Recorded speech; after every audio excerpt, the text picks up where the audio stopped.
23.45 درجے سے 37.5 درجے شمالی عرض بلد اور 60.50 درجے سے 77.50 درجے مشرقی طول بل کے درمیان واقع ہے۔ پاکستان کی سرزمین شمال سے جنوب تک 16 کلومیٹر لمبی اور مشرق سے مغرب تک تقریباً 850 کلومیٹر چوڑائی میں پھیلی ہوئی ہے۔ یہ آپشنل ہے، نہیں سمجھ آتی تو مت کریں۔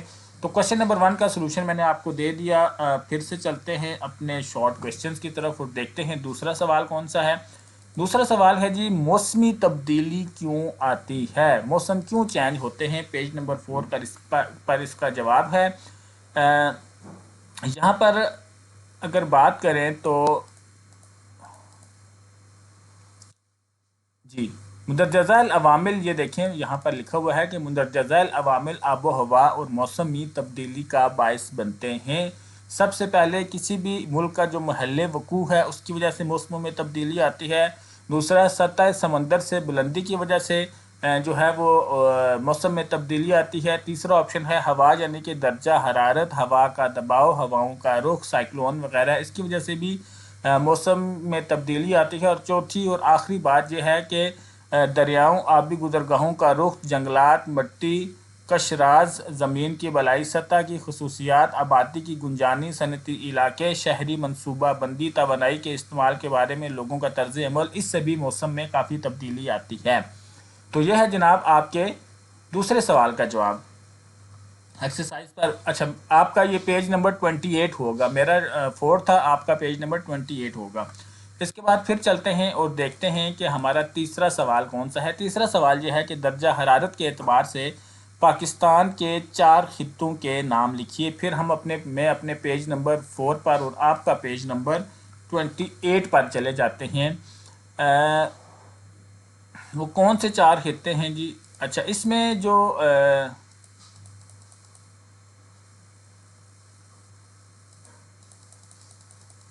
درجہ حرارت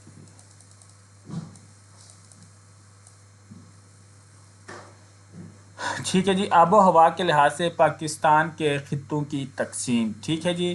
جہاں پر ہے جی نیم ہاری پہاڑی آب و ہوا کا خطہ، نیم ہاری بری سطح مرتفع آب و ہوا کا خطہ، یہ 2 طرح کی تقسیم ہے۔ دیکھوں کوئی اور آپشن تو اس میں نہیں ہے۔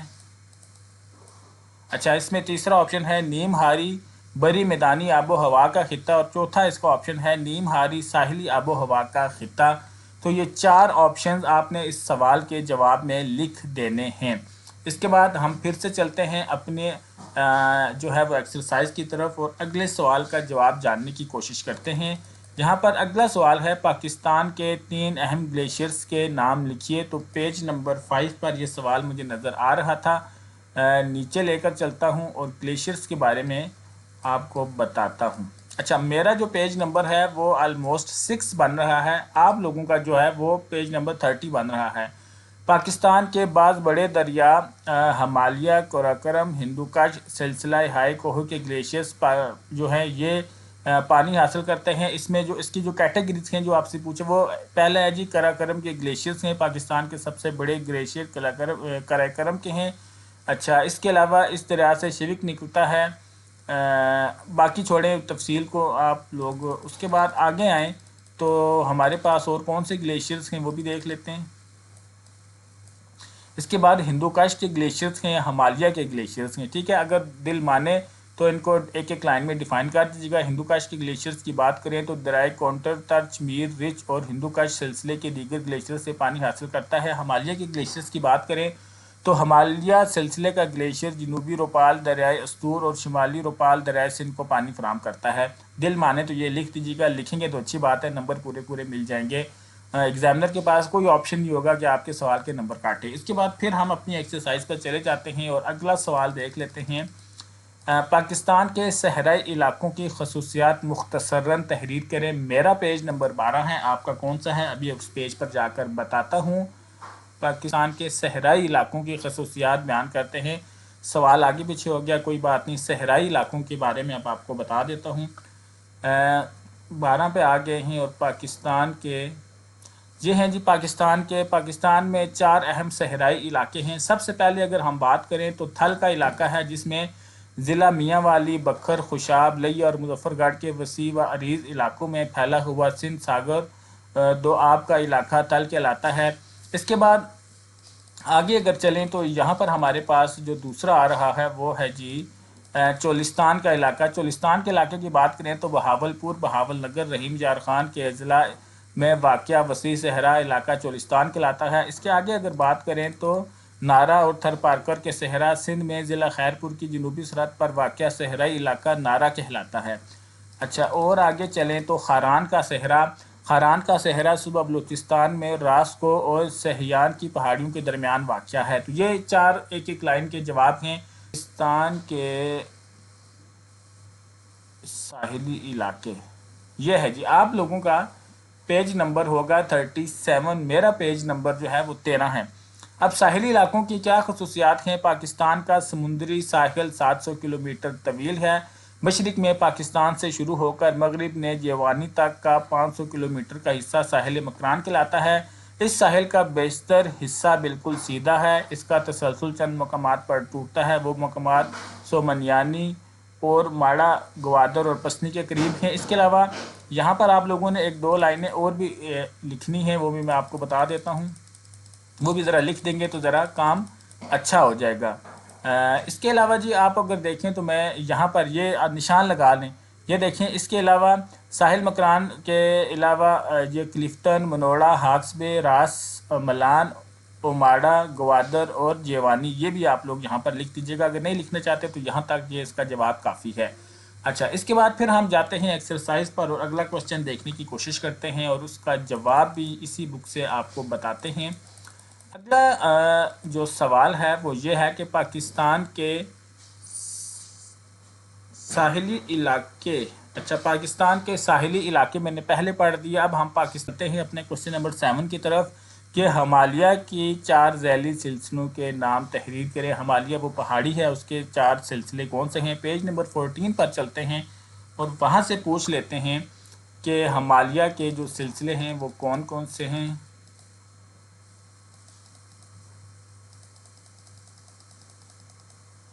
اچھا، یہاں پر جی آپ دیکھیں کہ ہمالیہ کے جو سلسلے ہیں جہاں پر وہ یہ ہے کہ سب سے پہلے مغربی پہاڑ ہیں، ان میں ہندو کش کا سلسلہ ہے۔ پاکستان کی مغربی سرحد پر واقع پہاڑوں کے شمالی حصے میں سب سے اہم اور بڑا سلسلہ جو ہے وہ ہندو کش کا ہے۔ اس کے بعد یہ آپ لوگوں نے لکھ لینی ہے لائن۔ پھر نیچے آئیں تو اس کے بعد سفید کو کا سلسلہ، اس سلسلے کے پہاڑ دریائے کابل کے جنوب میں واقع ہیں، ان کا رخ شرقاً غرباً ہے، ٹھیک ہے جی۔ اس کے بعد وزیرستان کی پہاڑیاں وہ آپ لوگوں نے لکھ لینی ہیں جی۔ دریائے کابل کے جنوب میں پشاور کی زرخیزی وادی ہے، یہ وادی دریائے سوات کے پانی اور واسک ڈیم سے سیراب ہوتی ہے۔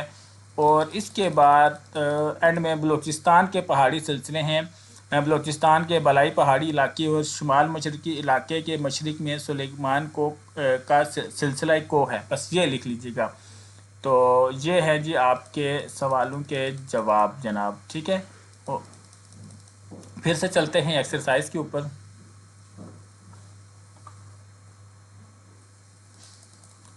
اچھا، اس کے بعد جو ہے وہ ہمارا جو 8واں نمبر کا جو سوال ہے یہ بہت امپورٹنٹ ہے، یہ لانگ میں بھی آ جاتا ہے، آپ نے اس پورے ٹاپک کو لازمی پڑھ کے جانا ہے۔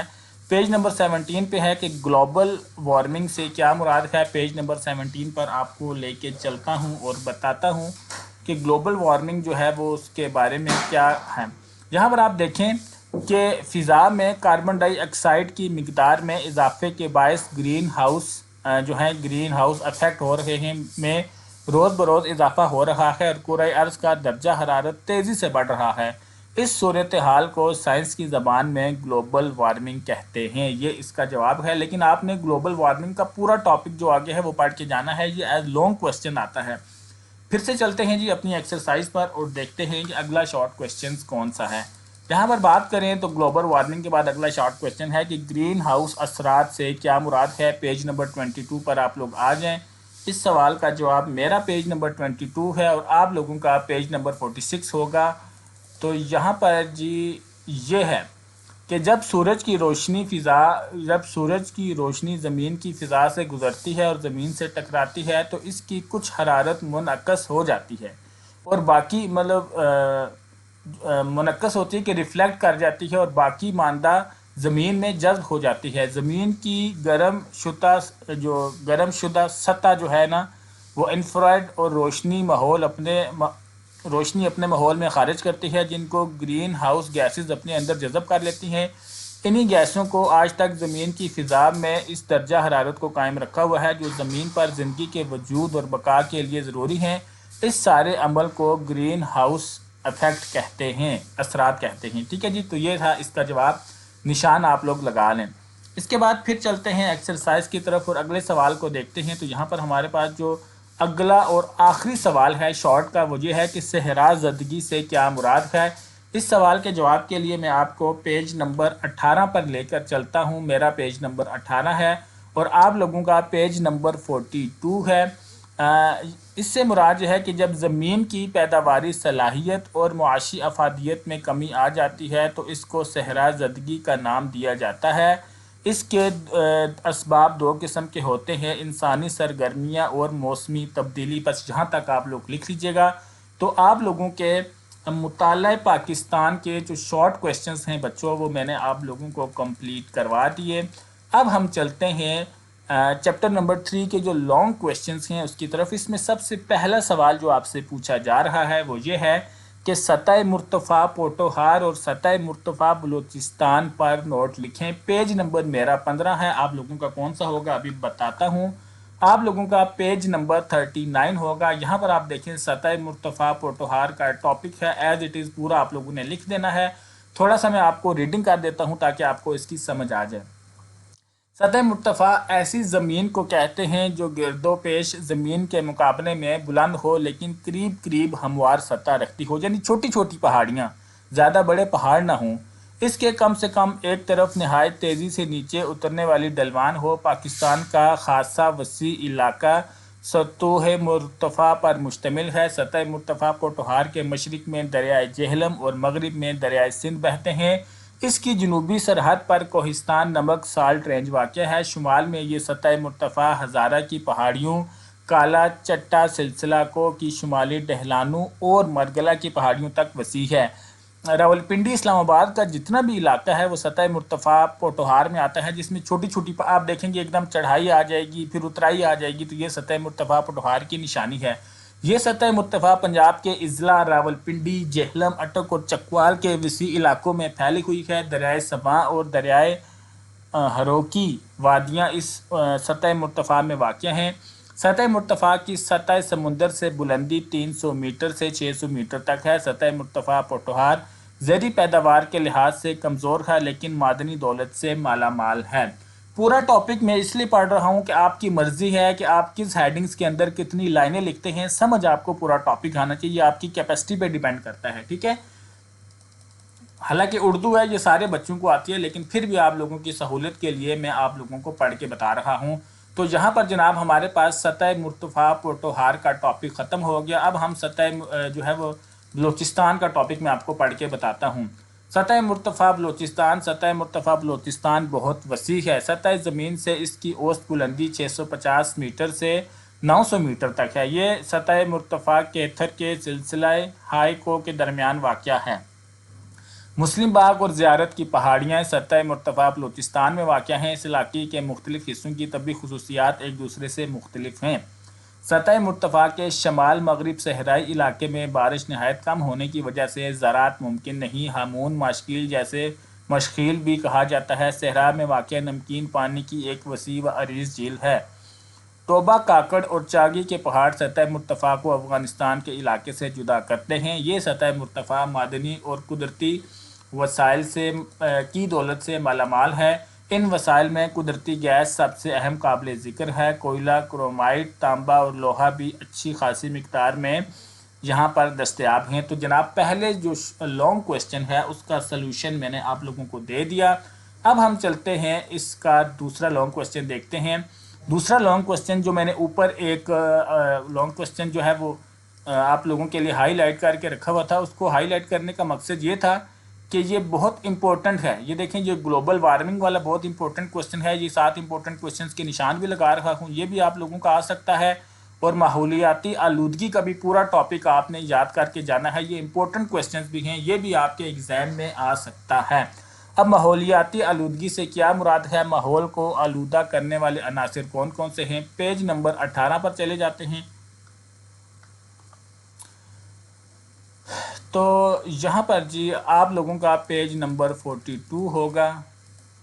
جی یہاں پر اس کا جواب ہے جی ماحول کے اجزاء. ہمارے ماحول میں دو قسم کے عوامل. یہاں پر یہ ہیڈنگ ہے ماحولیاتی آلودگی اور اس کی اقسام. میری تھوڑی سی بلر آ رہی ہے. یہاں پر آپ لوگوں نے, میں پڑھتا جاتا ہوں پھر آپ لوگ دیکھ لیجئے گا جی. ہمارے ماحول میں دو قسم کے عوامل کار فرما ہیں. غیر جانبدار. غیر جانبدار وہ عوامل ہیں جن پر انسان کا بس نہیں چلتا, جو اللہ کے حکم سے یا بس یہ ان شارٹ یہ کہہ لیں جس پر انسان کا بس نہیں چلتا. اور جانبدار عوامل جیسے کہ انسان, جانور, نباتات ہیں. ٹھیک ہے, تو ماحول پر اثر انداز ہونے والے عوامل جو ہیں وہ یہ ہیں. سب سے پہلا اس کا پوائنٹ ہے جی آبادی کی گنجانی. شہر اور دیہی آبادی کا تناسب, شہری اور دیہی منصوبہ بندی, حفظان صحت کے بارے میں لوگوں کے عادات اور فضلے کو ٹھکانے لگانے کا انتظام, نکاسی آب اور سیوریج سسٹم, توانائی کا استعمال اور اس کے نتیجے میں پیدا ہونے والی آلودگی, ٹریفک, صنعتی فضلہ, درخت اور پودے, بارش اور آبی گزرگاہیں, تابکاری اور برقی آلات سے نکلنے والی لہریں, شور, یہ سارے جی اس کے عوامل ہیں. تو آپ لوگوں نے یہاں پر جو ہے وہ اس کو تھوڑا سا اور لکھنا ہے کہ پانی, مٹی اور ہوا وغیرہ کے آلودہ ہونے کا مطلب یہ ہے کہ ان میں مضر صحت اشیاء کی اس حد تک ملاوٹ ہو جائے کہ وہ جانداروں کے استعمال کے قابل نہ رہیں. وہ چیزیں جو جانداروں کے ماحول کو آلودہ کرتی ہیں مختلف قسم کی ہیں. سائنسی ماہرین درج ذیل عوامل کو ماحول آلودہ کرنے والے عوامل قرار دیتے ہیں. ہمارا مشاہدہ بھی اسی کی تائید کرتا ہے. اب یہاں پر مزید اور ہیڈنگز آ رہی ہیں جس کو آپ لوگوں نے ڈیفائن کرنا ہے. یہ کویسچنز کافی لمبا ہوگا, ٹھیک ہے, تو آپ لوگ دیکھ لیجئے گا. اگر اس کویسچنز کو یاد کرتے ہیں تو آپ کو کافی سارا کنٹینٹ یاد کر کے جانا پڑے گا. یہ دیکھیں یہاں تک جو ہے وہ کویسچن یہ والا آ رہا ہے, لیکن پھر بھی میں آپ کو بتا دیتا ہوں, آگے آپ کی مرضی ہے, آپ اس کو کریں یا نہ کریں. ہم ٹیچر ہیں, ہمارا کام ہے جی آپ لوگوں کو بتانا. اس کے بعد جو پہلا جو فیکٹر آ رہا ہے وہ ہے جی ہوا کی آلودگی. بعض گیسز جو مضر صحت ہیں اور ہوا میں متعلق ایسے ذرات جو انسانی اور حیوانی زندگی نیز پودوں کی زندگی کے لیے خطرناک ہیں, ہوا کے آلودہ کار کہلاتے ہیں. تو قدرتی طور پر بڑے شہروں میں ہوا کی آلودگی کا مسئلہ بہت سنگین ہوتا جا رہا ہے. بس یہاں تک اس کو کر لیں کیونکہ کافی زیادہ ہیڈنگز ہیں, تو آپ لوگ اس کو یہاں تک کر لیں, نشان لگا لیں جی سنگین ہوتا ہے ہوائی آلودگی. اس کے بعد یہاں پر پھر اس ہوائی آلودگی کے آگے اور پوائنٹ آ گئے ہیں جی تیل اور ایندھن, کوئلہ, پیٹرول, ڈیزل, گیس و کیروسین اور فرانس آئل جیسے ایندھن جب بٹیوں, گھروں اور مشینی گاڑیوں اور کارخانوں میں جلتے ہیں تو اس سے بھی ہوا میں آلودگی آتی ہے. ایٹمی آلات کی وجہ سے جو ہے وہ بھی ہوا میں آلودگی آتی ہے. خطرناک جو کیمیکل کا استعمال ہے اس سے بھی ہوا میں آلودگی آتی ہے. زیادہ طاقتور برقی رو والی تاروں سے بھی ہوا میں آلودگی آتی ہے. پولن الرجی جو ہے یعنی پھولوں کے ذرے بھی ہوا کو آلودہ کرتے ہیں. اس کے بعد اب بات کرتے ہیں جی پانی اور زیر زمین آلودگی کی. پہلے ہم نے ہوائی آلودگی آپ کو بتائی. پانی آلودگی کا دوسرا بڑا ذریعہ. پانی کی آلودگی کی 4 اقسام ہیں: جراثیمی آلودگی, نامیاتی آلودگی, غیر نامیاتی آلودگی. چوتھی کدھر ہے؟ اچھا, مٹی اور چٹانی مواد.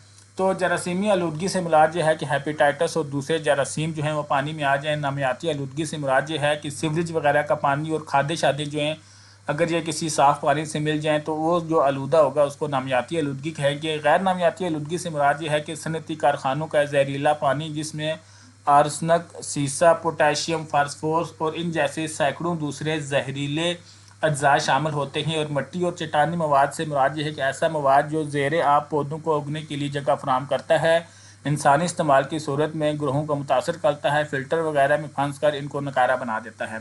تو یہ جناب تھی پانی اور زمینی آلودگی. اس کے بعد آگے چلیں تو یہاں پر بہت ہی آگے چلا گیا ہے جی.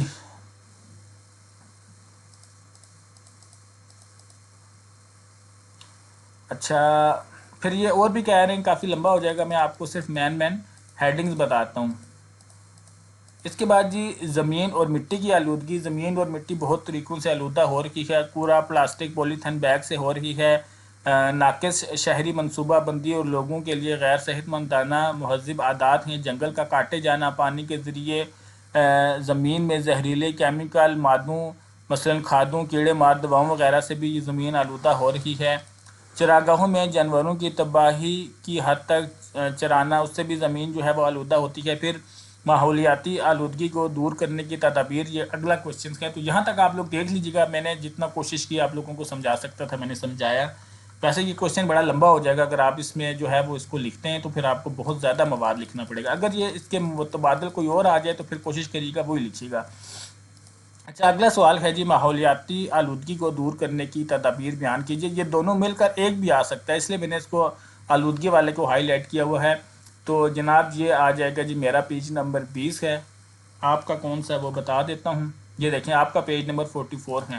تو ان ماحولیاتی آلودگی کو ہم کیسے دور کر سکتے ہیں، یہاں پر یہ دیکھیں کچھ تدابیر ہیں۔ ماحولیاتی آلودگی کو دور کرنے کے لیے ہمیں مندرجہ اقدامات اٹھانے چاہیے۔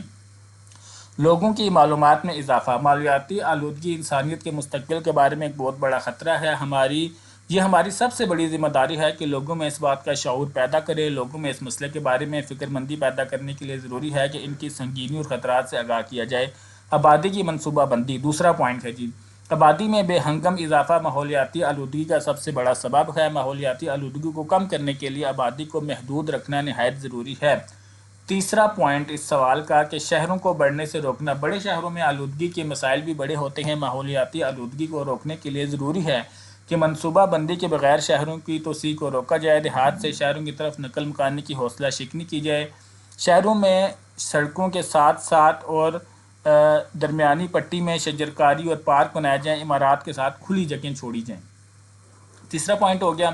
اس کے بعد جی چوتھا پوائنٹ ہے جی، شجرکاری۔ درخت اور پودے ماحول صاف کرنے میں مرکزی کردار ادا کرتے ہیں۔ درخت دن کے وقت کاربن ڈائی آکسائڈ اندر کھینچتے ہیں اور آکسیجن باہر پھینکتے ہیں، درجہ حرارت کو کم کرتے ہیں اور انسانی سرگرمیوں پر جسمانی اور نفسیاتی لحاظ سے اثر انداز ہوتے ہیں۔ شجرکاری ماحولیاتی آلودگی کے مسئلے کا ایک یقینی حل ہے۔ عالمی معیار کے مطابق کسی بھی ملک کا کم سے کم 25% رقبہ جنگلات پر مشتمل ہونا چاہیے اور پاکستان کا 4% ہے۔ پانچواں اور آخری پوائنٹ ہے کہ وسائل کا تحفظ۔ انسانوں کو ایسے طرز زندگی اختیار کرنا چاہیے جو فطرت کے قریب ہو۔ قدرت نے ہمیں وسائل کا ایک کبھی نہ ختم ہونے والا ذخیرہ عطا کیا ہے۔ اگر ہم ان وسائل کو احتیاط کے ساتھ خرچ کریں گے تو یہ خزانہ کبھی خالی نہیں ہوگا۔ اس کے بعد جی پیج نمبر 24 جو میرا ہے ایکسرسائز والا، وہاں پر چلتے ہیں اور اگلا لانگ کویسچنز دیکھتے ہیں کہ کون سا ہے جی۔ اگلا لانگ کویسچن ہے کہ قدرتی نباتات سے کیا مراد ہے؟ پاکستان کے قدرتی نباتات اور جنگلی حیات پر روشنی ڈالیے۔ میرا پیج نمبر 9 ہے، آپ کا کون سا ہے ابھی جا کر بتاتا ہوں آپ لوگوں کا۔ پیج نمبر 33 ہوگا، 33 ہوگا۔ یہاں پر قدرتی نباتات کا بچوں ایک پورا ٹاپک ہے، یہ دیکھیں، یہ قدرتی نباتات، جنگلی جانور اور پرندے، یہ سارا ٹاپک آپ لوگوں نے، یہ چیپٹر ویسے ہی روکھس ہے، اچھا نہیں ہے، مطلب اس کو یاد کرنے میں کافی بندہ بور ہوتا ہے، لیکن کیا کریں، پارٹ آف سلیبس ہے، اس کو دیکھنا تو پڑے گا۔ اب قدرتی نباتات میں جو نباتات ہیں اس کی اگر ہم بات کریں تو نباتات جو ہے یہ بہت وسیع اصطلاح ہے، یعنی بہت بڑا سکوپ ہے اس کا۔ اس میں وہ تمام چیزیں شامل ہیں جو زمین سے اگتی ہیں، یعنی درخت، چھوٹے پودے، جھاڑیاں، بیلیں وغیرہ۔ زمین سے اگنے والی چیزوں کی دو اقسام ہوتی ہیں، ایک قسم کے پودے وہ ہیں جن کو ہم خود کاشت کرتے ہیں اور دوسری قسم پودوں کو ہم کاشت نہیں کرتے، وہ قدرتی طور پر خود بخود پیدا ہو جاتے ہیں۔ ٹھیک ہے جی۔ اس دوسری قسم کی نباتات کو نیچرل ویجیٹیشن یا قدرتی نباتات کا نام دیا جاتا ہے۔ قدرتی نباتات کا انحصار اس بات پر ہوتا ہے کہ کسی علاقے کی مٹی کس طرح کی ہے، اس کی سطح سمندر سے بلندی کتنی ہے، اس ملک کا موسم کیسا ہے، بارشوں اور ہواؤں کا طرز عمل کیسا ہے وغیرہ۔ کسی بھی خطے میں لاکھوں اقسام کے پودے پیدا ہوتے ہیں، ہم ان تمام کے بارے میں نہیں جان سکتے، ہم صرف ان پودوں اور درختوں کا مطالعہ کرتے ہیں جو انسانی زندگی کے لیے اہمیت کے حامل ہیں۔ یہ ہو جائے گا، اس ہیڈنگ کے اوپر آپ لوگوں نے تعارف دینا ہے۔ تعارف کے بعد جناب آگے چلیں تو یہاں پر جو پہلی ہیڈنگ اور آ رہی ہے وہ یہ ہے کہ ابھی اس کا تعارف چل رہا ہے، پاکستان کی مختلف نوعیت کے جغرافیائی خطوں پر مشتمل ہے اور ان تمام خطوں میں پیدا ہونے والے درختوں اور پودوں کی نوعیت ایک دوسرے سے مختلف ہے۔ جنگلات اور نباتات کی نوعیت کا تعین کرنے والے زمینی حقائق درج ذیل ہیں۔ نباتات کی اقسام اور علاقے، نیچے آ جائیں تو پہلے پوائنٹ ہے جی سندھ کے میدان اور سطح مرتفع بلوچستان کے بڑے حصے کا موسم خشک صحرائی اور نیم صحرائی ہے۔ دوسرا پوائنٹ ہے جی شمالی پہاڑی علاقوں کو بہت بڑے حصے کی آب و ہوا مرطوب ہے۔ تیسرا پوائنٹ ہے سطح سمندر سے بلندی کا جنگلات اور نباتات سے گہرا اور براہ راست تعلق ہے۔ پاکستان کی سرزمین میں نشیبی میدانوں سے لے کر دنیا کے بلند ترین برف پوش پہاڑوں کی چوٹیوں تک سطح سمندر سے بلندی کے تمام مداج موجود ہیں۔ اب ہم بات کر لیتے ہیں اس کے اقسام کی۔ تو پاکستان میں زیادہ تر جنگلات شمال کے پہاڑی علاقوں میں پائے جاتے ہیں، مثلاً صنوبر، دیودر، دیار، چیڑ، پرتل وغیرہ۔ ہمالیہ کے جنوبی خطے پاکستان جس کی بلندی شمالی خطے سے کم ہے اور جہاں کثرت سے بارش ہوتی ہے، بہت گھنے جنگلات پائے جاتے ہیں۔ یہ جنگلات دیودر، صنوبر، پوپلر اور ولو کے درختوں کے ہیں۔ کوہ سلیمان کوہستان نمک کے نسبتاً خشک پہاڑی علاقے ہیں۔ شیشم کے جنگلات میں جو زیادہ گھنے نہیں ہیں اور موسم خزاں میں ان کے پتے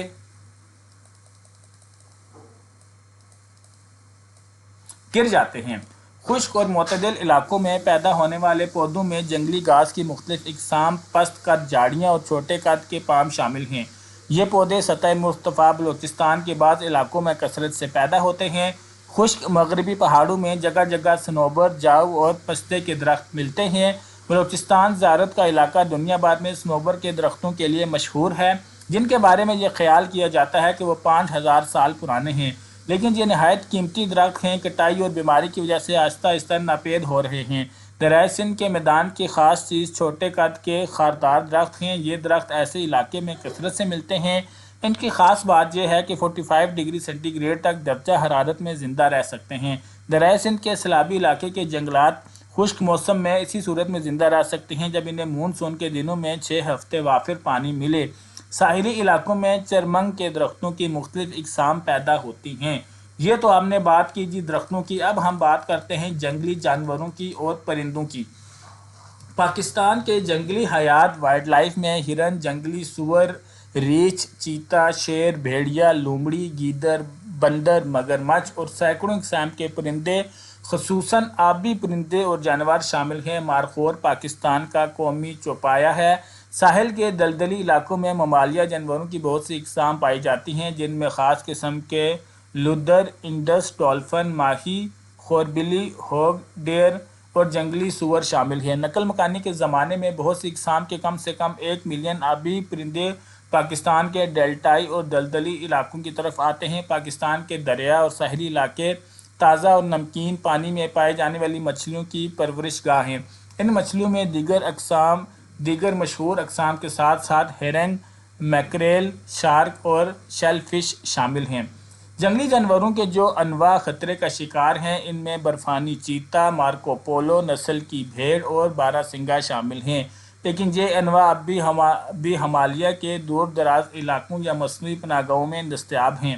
پرندوں میں تلور کو حد سے زیادہ شکار کیا گیا ہے، لیکن اب اس کا شکار سرکاری طور پر ممنوع قرار دے دیا گیا ہے۔ چکور پاکستان کا قومی پرندہ ہے۔ دیگر مشہور پرندوں میں کبوتر، فاختہ، طوطا، مینا، عقاب، تتر بٹیر، فیزنٹ، مور اور گھریلو چڑیا گھر وغیرہ شامل ہیں۔ اس کے بعد جی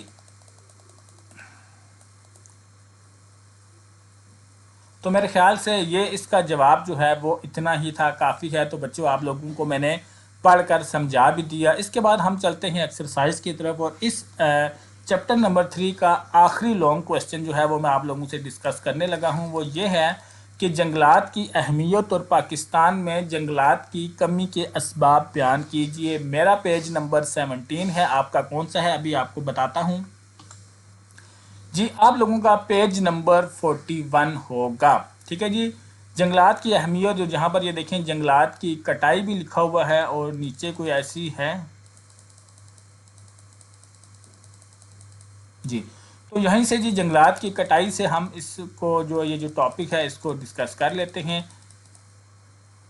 اوپر سے تو یہ ٹاپک نہیں شروع ہو رہا ہے، ذرا میں دیکھ لوں، تسلی کر لوں جی۔ نہیں، وہیں سے جنگلات کی کٹائی سے بچوں نشان لگا لیں آپ، ٹھیک ہے، نشان لگا لیں تاکہ یہاں سے جی شروع کرنا ہے جی، پیج نمبر 41 ہے، تیسری لائن ہے، جنگلات کی کٹائی، یہ آپ نے نہیں لکھنا ہے، یہاں سے شروع کرنا ہے۔ جنگلات کسی ملک کی معیشت کی تعمیر کرنے میں نہایت اہم کردار ادا کرتے ہیں۔ ان کی افادیت کے کئی پہلو ہیں۔ جنگلات زرعی زمین کو کٹاؤ سے روکتے ہیں۔ فرنیچر سازی میں استعمال ہونے والی سوجنٹی لکڑی پیداوار کا سب سے بڑا ذریعہ ہے۔ کاغذ سازی کی صنعت کا دار و مدار بھی لکڑی کے گودے پر ہے، یعنی کہ پیپر بھی لکڑی سے بنتا ہے جو جنگلات سے حاصل ہوتی ہے۔ جنگلات کھیلوں کے سامان، ماچس وغیرہ کی صنعتوں کے لیے خام مال فراہم کرتے ہیں۔ بہت سی ادویات، ریشے اور دیگر کارآمد اشیاء مثلاً گوند، بیر، وضع اور تارپین کا تیل جنگلات میں پیدا ہونے والے خام مواد سے حاصل کیے جاتے ہیں۔ جنگلات ماحول کو خوشگوار رکھتے ہیں اور ہوا کو آبی بخارات فراہم کر کے بارش کا سبب بنتے ہیں۔ گلے سڑے پتے نباتی کھاد یعنی مٹی بناتے ہیں جو زمین کی زرخیزی کا سب سے اہم عوامل ہے۔ جنگلات جانوروں اور پرندوں کی پناہ گاہ ہیں۔ درخت نہ صرف ان کو خوراک اور سر چھپانے کی جگہ فراہم کرتے ہیں بلکہ دودھ اور گوشت کی فراہمی کا بھی اچھا وسیلہ ہیں۔ جنگلات کے باعث بہت سے لوگوں کو روزگار میسر آتا ہے۔ درخت سیم اور تھور کو روکنے کا اہم ذریعہ ہیں۔ ان کے ذریعے زمین کی زرخیزی میں اضافہ ہوتا ہے۔ درخت آکسیجن کی فراہمی کا سب سے بڑا ذریعہ ہے جو کرۂ ارض پر سانس لینے والے ہر انسان اور پودے کی ضرورت ہے۔ فضا میں کاربن ڈائی آکسائیڈ مقدار میں اضافے کے باعث گرین ہاؤس اثرات میں روز بروز اضافہ ہو رہا ہے اور کرۂ ارض کا درجہ حرارت تیزی سے بڑھ رہا ہے۔ اس صورتحال کو سائنسدان کی زبانوں میں گلوبل وارمنگ کہتے ہیں۔ سائنسدانوں کا یہ کہنا ہے کہ یہ صورتحال کرۂ ارض پر انسانی زندگی کے لیے خطرہ بن سکتی ہے۔ جنگلات کے رقبے میں اضافہ اس کے سدباب کا سب سے مؤثر طریقہ ہے۔ اب جنگلات کی کمی کی اگر بات کریں تو وہ علاقہ جو اب اسلامی جمہوریہ پاکستان میں شامل ہیں، ایک زمانے میں گھنے جنگلات پر سے پر تھا، لیکن آہستہ آہستہ جنگلات کٹتے گئے اور اب ہمارے پاس صرف 4% رقبے پر جنگلات ہیں۔ اس شرح میں شمالی علاقہ جات شامل نہیں ہیں۔ اتنی پست شرح نہ صرف ہمارے قومی ضروریات کے لیے ناکافی ہیں بلکہ عالمی معیار 20 سے 25% تک پہنچنے کے لیے ضروری ہے۔ ہمیں اپنے جنگلات کے رقبے کو 5 گنا بڑھانا ہے۔ ہمارے ملک میں جنگلات کی کمی کے اسباب درج ذیل ہیں۔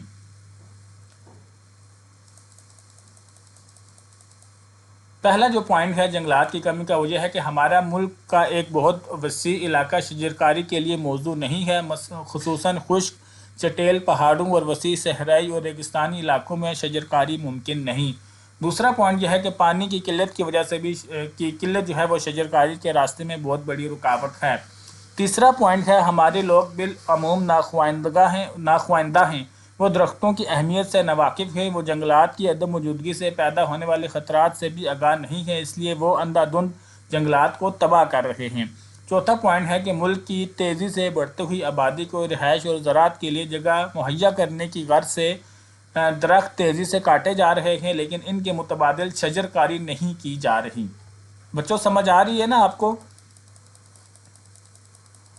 اس کے بعد اگلا پوائنٹ ہے جی، لکڑی کو بطور ایندھن استعمال کرنے کے لیے بھی کاٹا جاتا ہے لیکن نئے درخت نہیں لگائے جاتے۔ غربت کے باعث لکڑیاں کاٹ کر بیچنا ہی لوگوں کے لیے واحد ذریعہ معاش ہے۔ اور ساتواں اور آخری پوائنٹ ہے، لکڑی کی بہت بڑی مقدار تعمیراتی ساز و سامان، نیز ماچس، کاغذ اور دیگر صنعتوں میں استعمال ہوتی ہے۔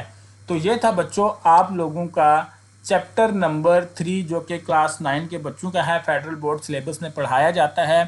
میں امید کرتا ہوں کہ میں آپ لوگوں کو یہ پوری ایکسرسائز سمجھا پایا۔ وہ جو 2 کویشچنز میں نے گرین کلر کے ہائی لائٹ کیے تھے وہ امپورٹنٹ کویشچنز ہیں ماحولیاتی آلودگی اور گلوبل وارمنگ کا، ان کو آپ نے پورا یاد کر لینا ہے۔ ویڈیو اچھی لگی ہو تو لائک کر کے اس کا اظہار کر دیجیے گا۔